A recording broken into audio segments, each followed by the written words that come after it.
Alright, today we're going to get into the top 10 worst serial killers. Let's check it out. And this is my first time doing this, so bear with me. If you want, you can subscribe to the No Sleep Team.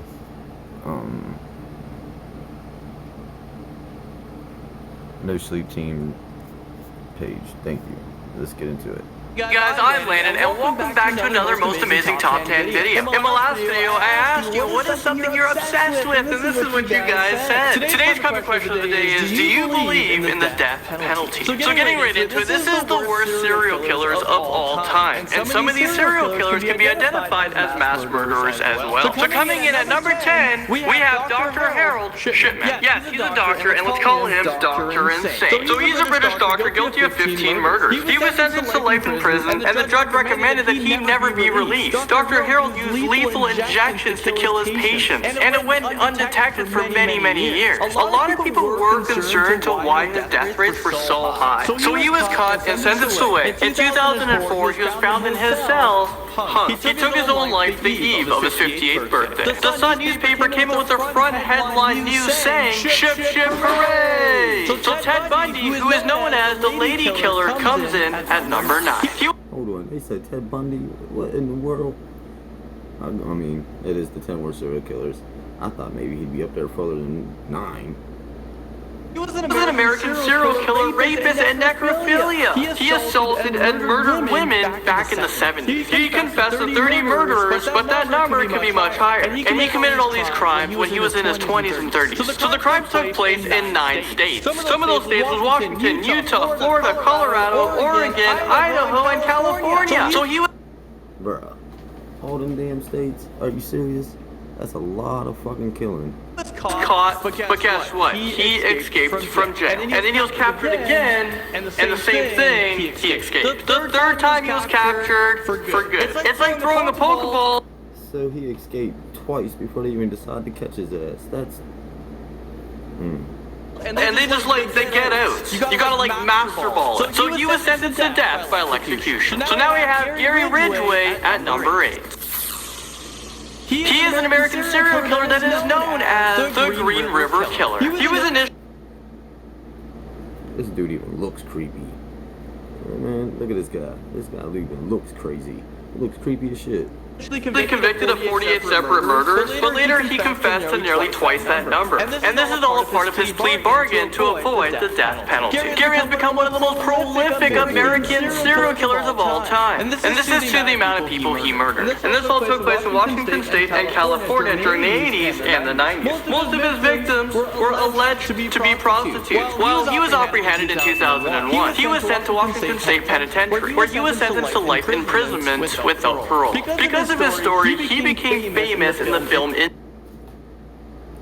And this is why people become famous, because they go out here and become serial killers, and then people would just out of nowhere make movies about them, and then the streets. There was movies after him. There was someone who played him in a comedy show called Reno 9/11. The Green River Killer was also mentioned on Everyone Hates Chris and Dexter. Well, who's worse than that? Coming in at... I used to watch Everybody Hates Chris. I never knew that. Must have been an episode I didn't see. Number is Luis Garabato, aka La Pista, which means the Beast. So he's a Colombian rapist and child serial killer. In 1999, he admitted to rape, torture, and murder of 147 young boys. There was confirmed 138 of them, but investigators believe the number can toll 300. He is being dubbed the worst serial killer in history. So he was caught and sent off to... The worst serial killer in history? Then why wouldn't he be number 1? See, sometimes I don't think these people think about the list when they make it. He figures he'd be number 1 if he was the worst in history.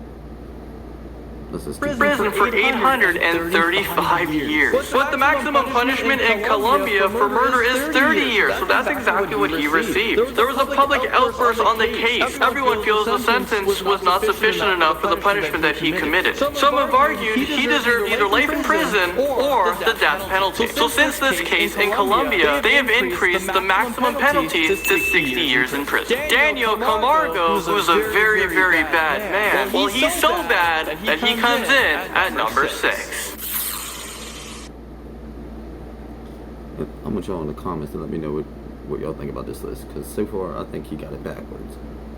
and let's call him the Colombian Killer. It is believed that he raped about 150 young girls, and this all took place in the 70s and 80s. He was caught and put in prison in Georgia, which is known as the Colombian Alcatraz. His sentencing, 16 years. I know, mind-blowing. And that's because that was the maximum sentencing at that time in Ecuador. But Daniel was able to escape in a boat in 1984. Authorities assumed he was dead at sea. There was reports that came out saying that he was eaten by sharks, but as little time went by, he made it to land. And that's when he committed even more crimes. The crimes happened from 1984 to 1986. He committed a series of at least 54 rapes and murders. Well, Daniel was caught again, and he was killed in prison in 1994 by Luis Narvaez, which was the cousin of one of his victims. Now we have Pedro Rodriguez. What is the chances of that? What is the chances of like justice serving justice? Like he was out here killing all these people, and being in prison, and come to find out he's locked up with one of the family members that he killed.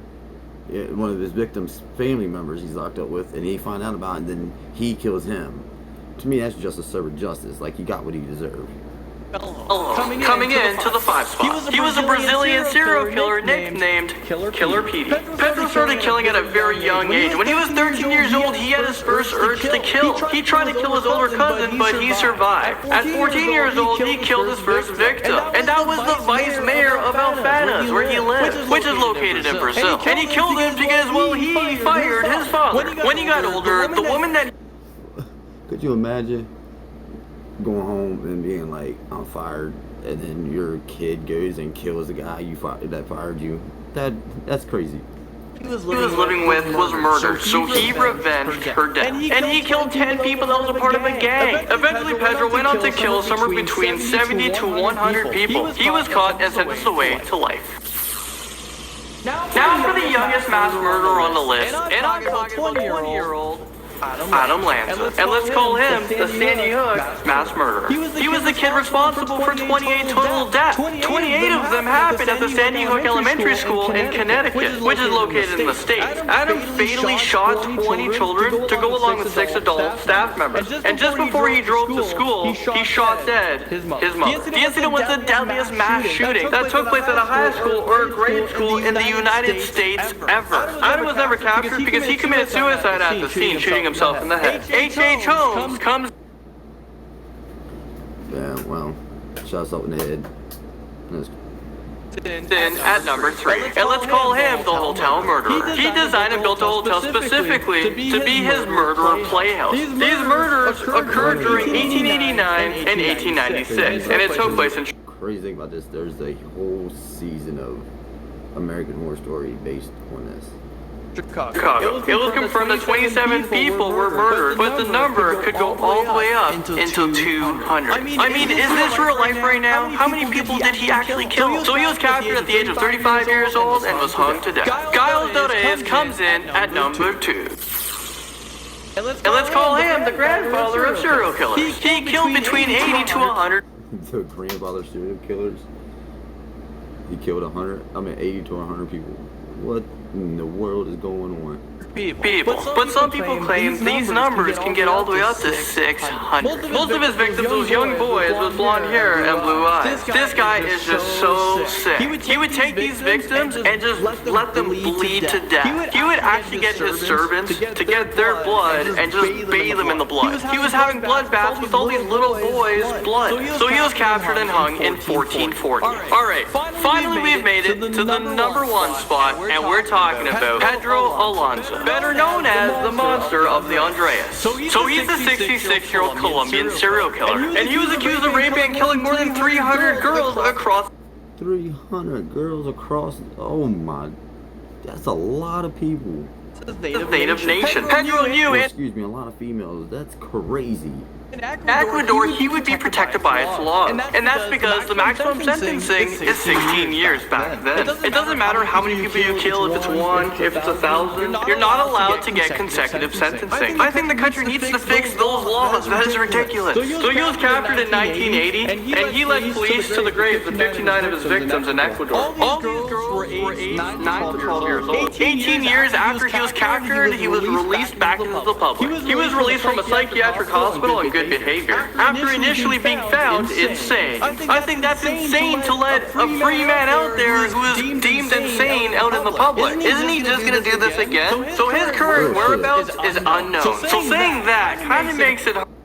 Well, there you have it. The top 10 serial killers. And like I said, stack them likes up and subscribe to the channel. Peace.